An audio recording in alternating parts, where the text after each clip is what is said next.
You recognize a friend's face in a crowd in milliseconds. You don't calculate their features, you just know.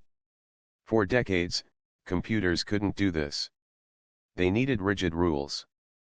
But today, we've built something that learns like us, artificial neural networks, and today, we're going inside the digital brain to see how it actually mimics your own. Your brain has about 86 billion neurons. They talk to each other through electrical signals. If a signal is strong enough, the neuron fires and passes the message along. Ants use digital neurons to do the exact same thing. They take in data, decide if it's important, and pass it forward. Think of it like a filter system. The input layer is like your eyes, it takes in raw pixels or sounds. The hidden layers are where the magic happens.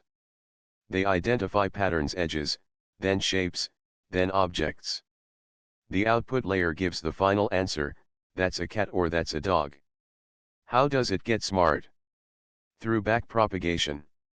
When the AI makes a mistake, it looks back at its connections, called weights, and tweaks them.